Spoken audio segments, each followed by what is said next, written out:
aquí realmente es mi casa. Vestex, estoy presidente de Bajexport por azares del destino y casualmente presido CACIF, no es casualidad, pero sí estamos en esa coincidencia de presidencias, pero realmente aquí es mi casa. Y me da mucho gusto que a esta nuestra casa esté la fiscal con esa su agenda tan apretada, que nos pueda acompañar, porque es un tema importante, es un tema que nosotros sabemos, los guatemaltecos debemos de tener esa parte integral para poder sacar el país adelante. La parte de la familia es algo muy importante, y creemos nosotros que dentro de la industria, cuando nosotros estamos trabajando, cuando tenemos trabajadores que están contentos, tienen un mejor rendimiento, definitivamente. Entonces, le doy la más cordial bienvenida a la fiscal general, también a los representantes de los diferentes comercios, empresas que están con nosotros acá en Vestex.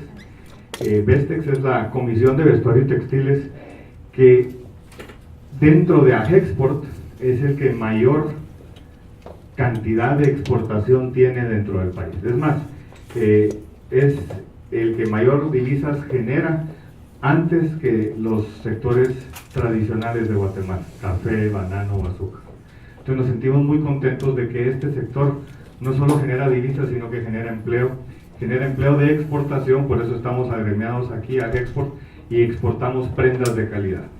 Esta industria usa muchos trabajadores, nosotros la mano de obra, y por eso decimos que para poder generar empleo, esta industria es increíble. Lo hemos visto en países del Asia, en los dragones del Asia, que es una industria increíble para poder generar empleo. Pero precisamente por eso tenemos tantos empleados que debemos de cuidarlos. Los empleados, el recurso humano es una de las piedras fundamentales de esta industria. La promoción de la responsabilidad social empresarial nos la hemos enfocado con ejes de educación y salud, que son bastante amplios, y los invitamos a los trabajadores para que hagamos conjuntamente con las prioridades que se han ido identificando. Compartamos sus experiencias, pongámonos en acciones que crean que podemos involucrarnos, y aquí en Vestex nos ponemos a su disposición con todas las redes sociales para mostrar las acciones positivas que está nuestra industria. Entonces tenemos la presentación de la violencia en el ámbito familiar y la contribución del sector privado a su prevención. Lo mejor es prevenir. Así como decía la abuelita, más vale prevenir que lamentar. Y por favor, aquí estamos dispuestos para escuchar a la fiscal, y le damos un gran aplauso y una gran bienvenida, señora fiscal.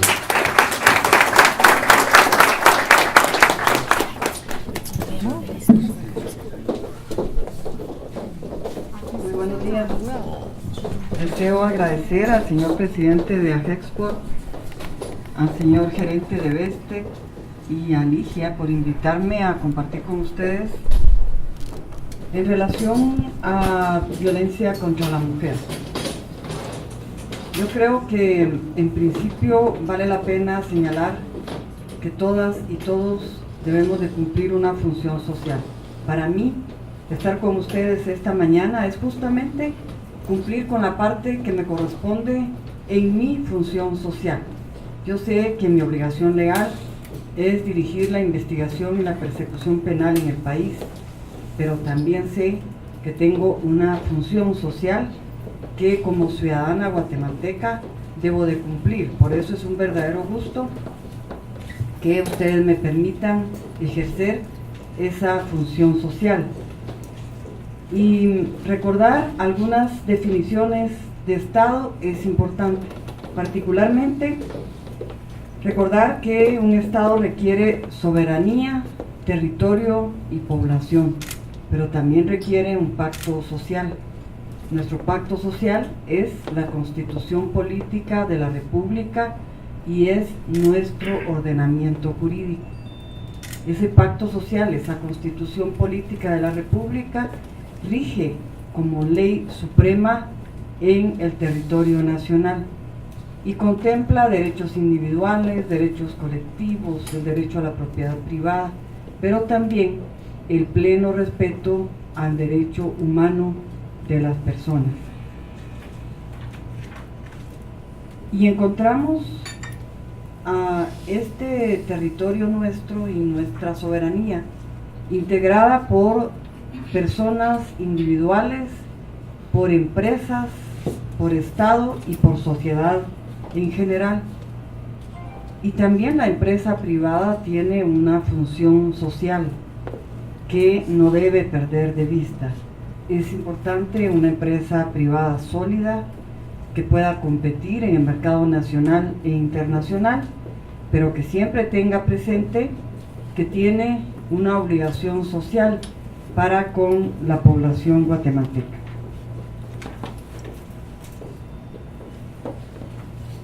El papel que pueden jugar las empresas privadas en relación a los derechos humanos se ha convertido en un tema prioritario a nivel internacional. Las grandes empresas multinacionales han realizado acciones vinculadas con la responsabilidad social como un eje transversal. Quiere decir que en cada una de nuestras actuaciones debemos tener presente los derechos humanos de las personas. La estrategia de las empresas debe estar encaminada a involucrarse e incidir en algunas problemáticas sociales que afectan a las y los trabajadores, a su familia, a su comunidad, así como las posibles situaciones que vulneran la integridad física o psicológica de las personas que laboran en una empresa. Y aquí encontramos el tema del que vamos a platicar muy rápidamente el día de hoy, la violencia contra la mujer. Y hay algunos sectores escépticos a reconocer que existe la violencia contra la mujer, hombres y mujeres, particularmente aquellos que viven en un ámbito de respeto a la persona y que no ven la violencia contra la mujer, porque no la sufren. Pero hay otros que creen que la violencia contra la mujer es natural. Y ahí tenemos que recordar un poco a Napoleón Bonaparte, por ejemplo.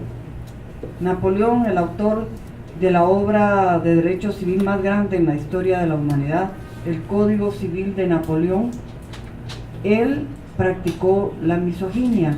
La misoginia es el menosprecio a la mujer. Napoleón decía que los hombres son superiores porque la naturaleza los hizo superiores, y que las mujeres son inferiores porque la naturaleza las hizo inferiores. Y ese pensamiento lo trasladó al Código Civil de Napoleón.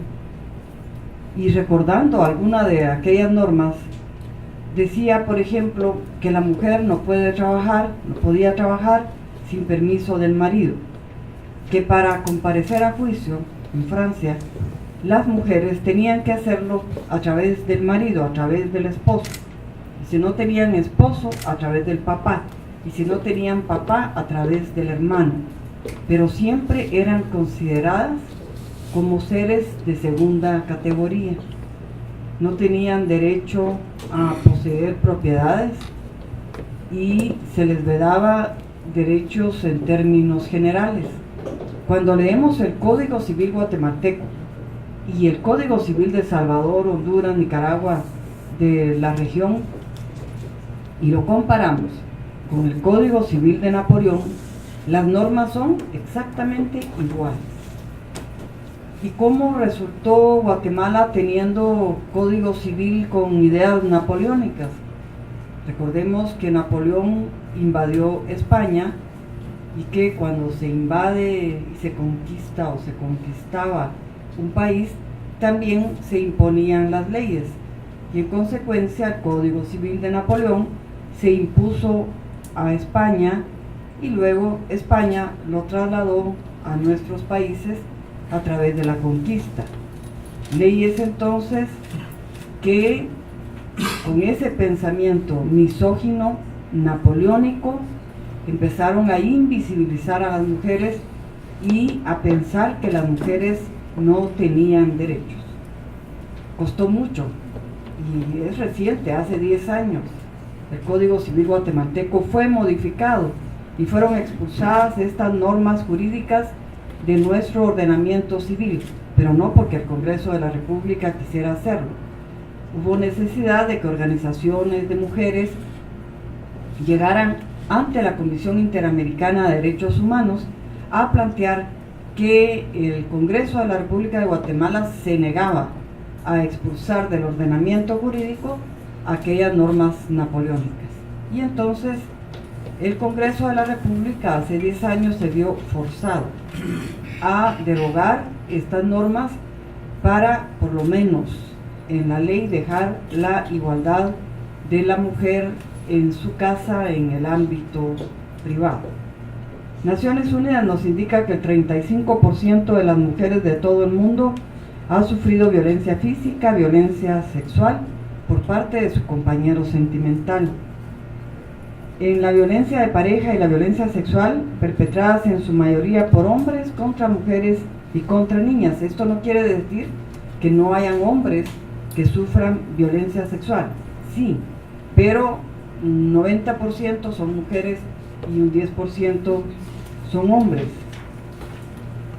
Hasta antes del año 2008, la violencia contra la mujer en Guatemala era considerada natural y se le decía en los tribunales de familia, por ejemplo, yo lo viví porque trabajé en esos tribunales, en Quetzaltenango, llegaban las mujeres violentadas y el oficial les decía: regresate a tu casa, me estás quitando el tiempo.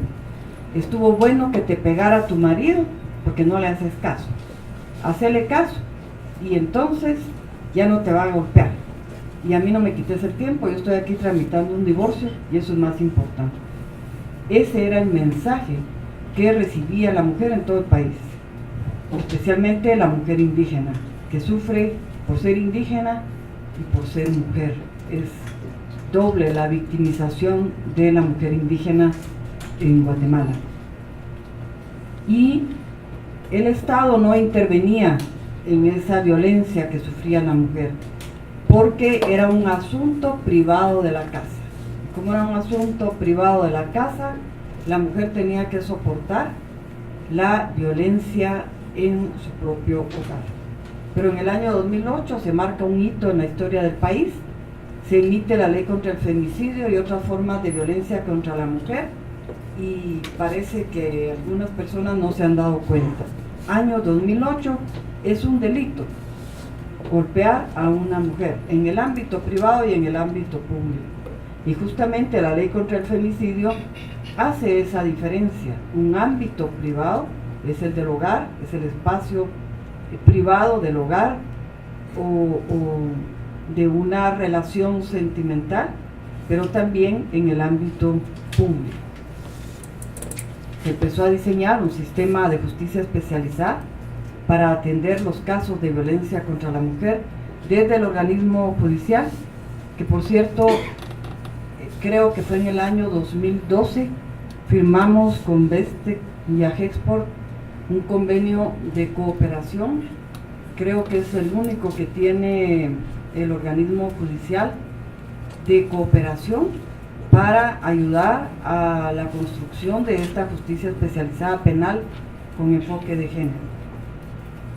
Y se hizo un llamado a la mujer a que denunciara la violencia que sufre en su casa. Antes del año 2008, 2009, 10, había 10 denuncias. En el 2012, 45,000 denuncias.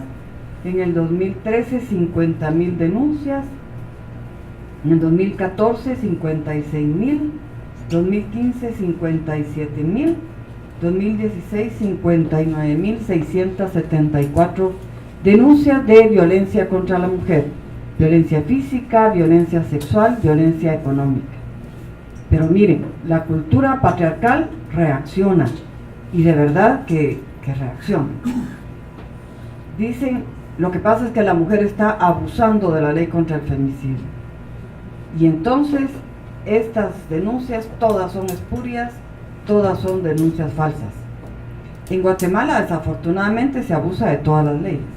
No hay una ley que no sea tergiversada, disminuida o violentada por los propios guatemaltecos o por los tribunales o por los órganos de justicia o por cualquier persona. Desafortunadamente nos hace falta mucha cultura de legalidad y de respeto a las leyes que rigen nuestro ordenamiento jurídico. Pero la cultura patriarcal inmediatamente descalifica lo que favorece a la mujer, Y esto es historia. Si revisamos en los años 70, en otros países, cuando empezó el movimiento sufragista de mujeres a luchar por el ejercicio del voto de las mujeres, se les acusó de comunistas. E inmediatamente tuvo que desaparecer el movimiento feminista, porque eran socialistas y eran comunistas.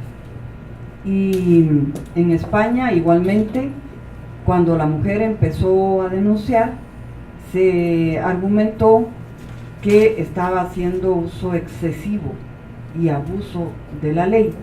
Y entonces el Observatorio del Poder Judicial de Género de España hizo un estudio para establecer, allá son menos denuncias, asumamos que son 20,000, de esas 20,000, ¿cuántas eran verdaderas esas denuncias y cuántas eran falsas? Y al final se llegó a la conclusión científica de que el 95% de esas denuncias son verdaderas y el 5% no tienen sustento. Quiere decir que si en Guatemala hacemos ese ejercicio, no me cabe la menor duda que el resultado irá siendo similar. Y tenemos las denuncias por departamento. Vemos que es Guatemala la capital, el departamento de Guatemala, donde hay más denuncias de violencia contra la mujer. Sigue Alta Verapaz, Escuintla, Huehuetenango, Suchitepeques, San Marcos, Quetzaltenango, Jutiapa, Retaluleu. ¿Y en qué municipio de Guatemala donde hay empresas textiles se establece que hay más casos de violencia contra la mujer? Guatemala, Villanueva, Mixco, Amatitlán y Palín, con violencia física. Violencia económica baja bastante, particularmente porque las mujeres no han logrado entender en qué consiste la violencia económica, y muchos hombres dicen gracias a Dios. Y la violencia intrafamiliar, especialmente en Amatitlán y Guatemala. ¿Qué es la violencia económica? La violencia económica es no permitirle a la mujer el acceso al trabajo en condiciones de igualdad, o que en el ámbito familiar no se le deje manejar su propio dinero. El dinero que gana producto de su trabajo, en muchísimos casos, tiene que ser entregado al marido, porque de acuerdo a aquellas normas napoleónicas, solo el marido puede administrar el haber conyugal y la mujer no tiene la capacidad mental para organizar y distribuir su propio ingreso. Eso es violencia económica. Y encontramos que las mujeres tienen derechos humanos, claro que sí. Yo siempre digo, la otra cara de la democracia es el respeto a los derechos humanos de las mujeres, porque la otra cara es el derecho al respeto de los derechos humanos de los hombres, pero también las mujeres tienen derechos, y una democracia no puede funcionar en la medida en que se violenten y se desconozcan esos derechos humanos de las mujeres.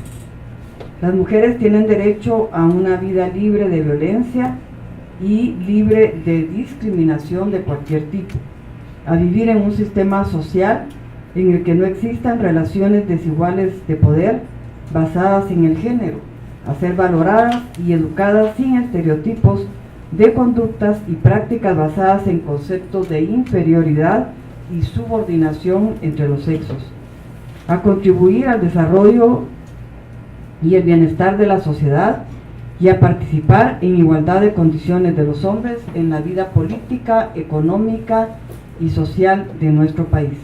Además de estos derechos vinculados a la igualdad y no discriminación, por su condición de mujer, tienen derechos específicos relacionados con la protección de la maternidad, derechos sexuales y derechos reproductivos.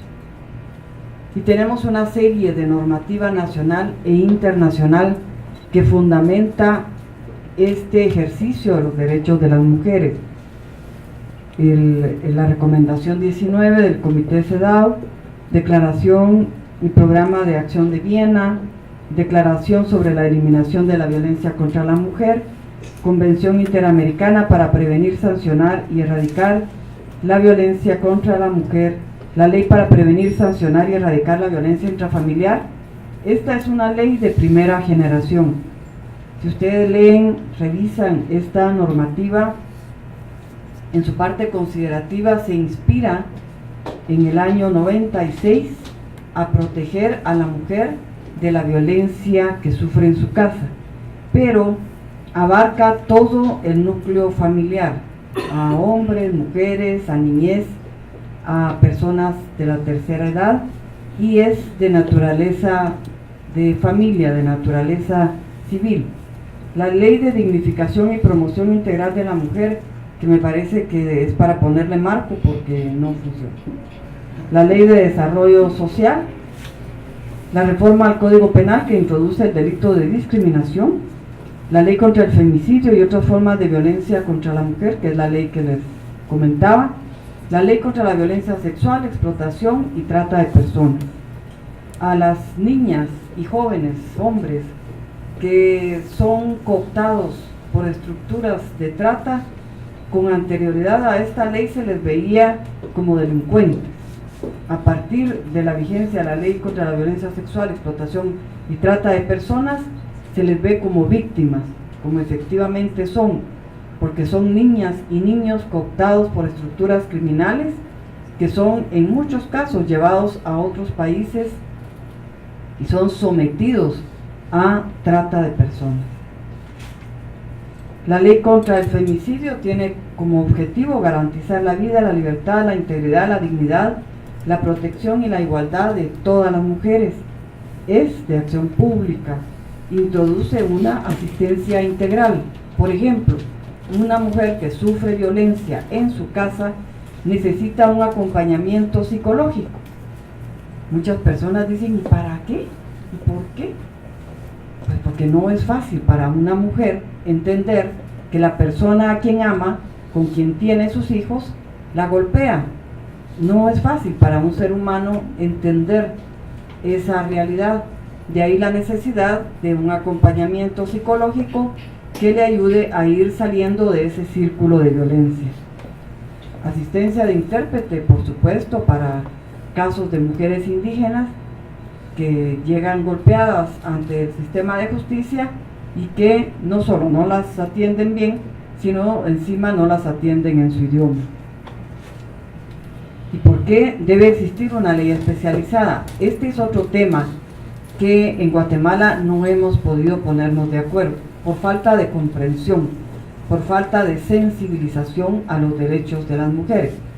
La última acción de inconstitucionalidad contra la ley contra el femicidio fue planteada por abogados quezaltecos que argumentaban que la mujer, de acuerdo con la Biblia, tiene un papel de sumisión ante el varón y que, por respeto a la Biblia, esta ley contra el femicidio y otras formas de violencia contra la mujer resultaba inconstitucional. La Corte de Constitucionalidad afortunadamente resolvió que no es una ley que riñe ni con la Biblia ni con el artículo 12 constitucional, porque viene a compensar aquella desigualdad histórica y de violencia que ha sufrido la mujer guatemalteca producto del sistema patriarcal, de las relaciones desiguales de poder. Y la expresión máxima de la violencia contra la mujer la encontramos en el femicidio. Hace muchísimos años, 2000, posiblemente 2001, Amnistía Internacional dijo: la diferencia en Guatemala entre la muerte de un hombre y de una mujer es que a una mujer se le hace sufrir antes de la muerte. Se le viola, se le mutila. Esa es la misoginia y eso se llama femicidio, de acuerdo con nuestra ley. Y hay un círculo de violencia que muchas mujeres ni siquiera pueden comprender que están en ese círculo de violencia. Está la fase de agresión, luego viene el arrepentimiento de la pareja y la fase de tensión, para continuar su vida en ese círculo de violencia, de golpes, de arrepentimiento, de tensión y de aparente tranquilidad, para empezar nuevamente con la agresión y en muchas ocasiones llegar a la muerte de la mujer. Se han implementado acciones, como les comentaba, desde el organismo judicial. Creamos juzgados y tribunales especializados en femicidio y violencia contra la mujer. ¿Y por qué la especialidad? Porque un juez que está conociendo de sicariato, de secuestro, de tráfico de drogas, de cooptación del Estado, de corrupción y de violencia contra la mujer, todos aquellos delitos, incluyendo el robo y el hurto, son más importantes para el juez que violencia contra la mujer, porque también el juez es producto de la cultura y de la sociedad patriarcal, que ve más importante, y que por supuesto son importantes los otros delitos, pero no quiere decir que la violencia contra la mujer no sea un delito importante. De ahí la necesidad de crear este sistema de justicia especializado que trabaja solo atendiendo casos de violencia contra la mujer. Y no quiere decir que todos los hombres van a salir condenados.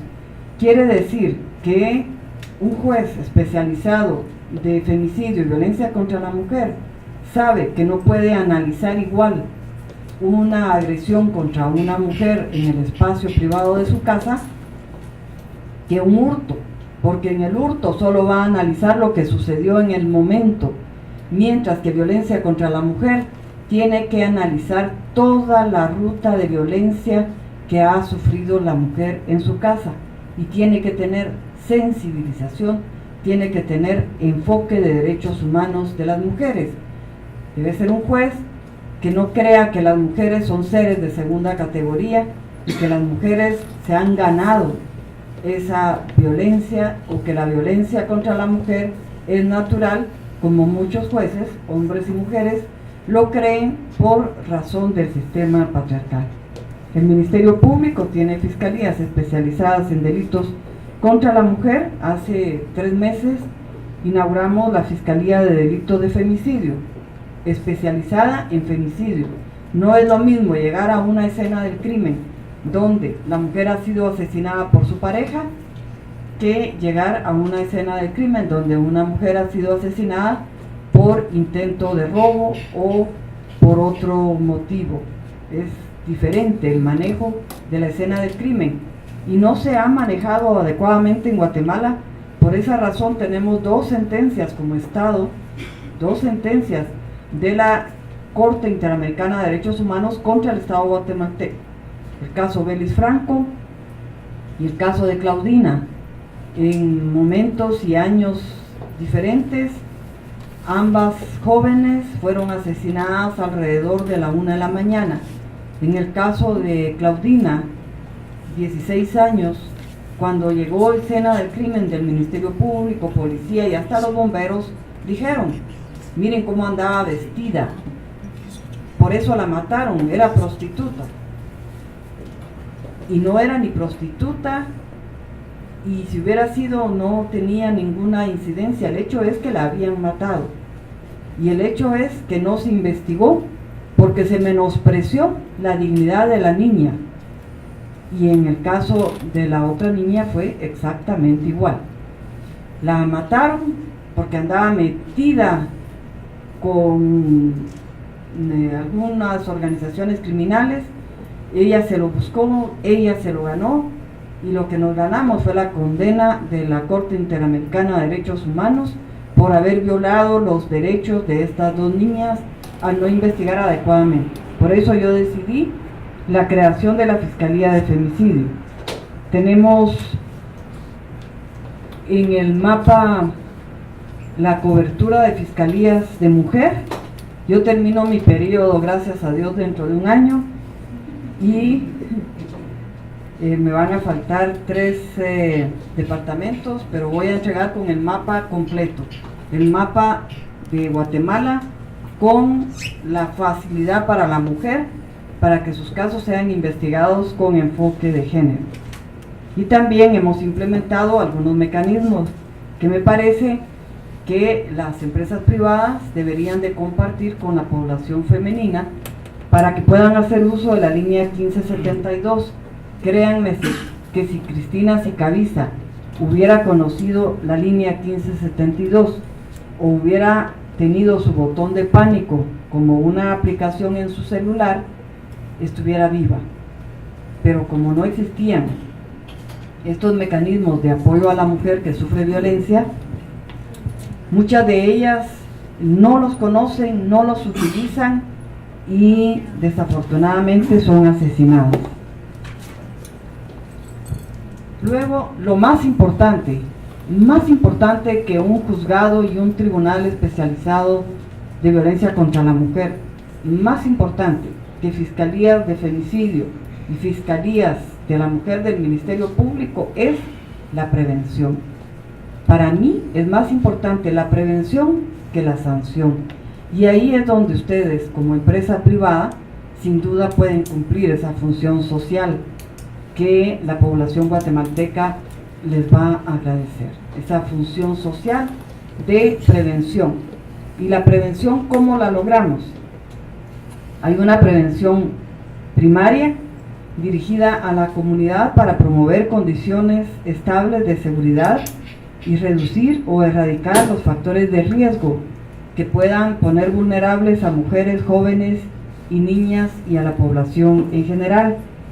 Una secundaria es identificar el riesgo y establecer la potencial calidad de víctimas y de agresores. Y una terciaria, que es evitar la reincidencia y lograr la reinserción. La reinserción, desafortunadamente, en Guatemala no la maneja el Estado. Y lo que se genera es que se vuelva a reincidir por falta de una atención a quienes han cumplido la pena y quedan expuestos nuevamente ante el olvido de la sociedad y ante la falta de atención del mismo Estado, que es el obligado a la reinserción de las personas privadas de libertad. Las empresas son gestoras de cambio y pueden, en ese marco de su responsabilidad social, generar acciones para prevenir la violencia. El primer paso, tomar conciencia del problema. Por eso es que les hice todos estos antecedentes, como para ir generando un poco de conciencia en ustedes, de conocer esa realidad, de entender esa realidad, que no es una lucha de sexos, sino es una lucha por condiciones dignas y por erradicar la violencia hacia la mujer. Tener un diagnóstico a lo interno y, como segundo paso, comunicar a todas las personas que se van a implementar espacios libres de violencia en general. Se puede hacer un plan piloto en una de las dependencias. Hay un país, creo que es Costa Rica, que generó espacios libres de violencia hacia la mujer, pero espacios a nivel de departamentos. Y entonces empezó una sana competencia entre los departamentos para ver cuál de los departamentos de Costa Rica tenía la mejor calificación en espacios libres de violencia contra la mujer. Es un buen ejercicio. Y luego un tercer paso es diseñar una política. Si conocemos el problema, obviamente tenemos que diseñar una política. Y no solo el Estado diseña políticas, también la empresa privada diseña sus políticas para establecer un plan de acción e implementar esa política mediante su plan de acción. Un cuarto paso, formar a las y los trabajadores sobre derechos humanos para tener una vida libre de violencia. Un quinto paso, implementar una atención especializada a trabajadores, trabajadoras que sufren este tipo de violencia. Sin duda, tener psicólogos en la empresa, pero psicólogos con enfoque de género, con enfoque en derechos humanos, puede ayudar a las trabajadoras, particularmente mujeres, que estén sufriendo este tipo de violencia y que se atrevan a decirlo, porque ese paso de romper el silencio no es fácil. En una sociedad patriarcal resulta que la propia mujer se siente reprimida de aceptar que sufre violencia y de decirlo y de buscar la ayuda para salvar su vida y posiblemente salvar la vida de sus hijas y de sus hijos. Y un sexto paso, siempre evaluar aquellas acciones implementadas y darle seguimiento a los casos. Pueden haber jornadas de sensibilización, un paso importante para la prevención.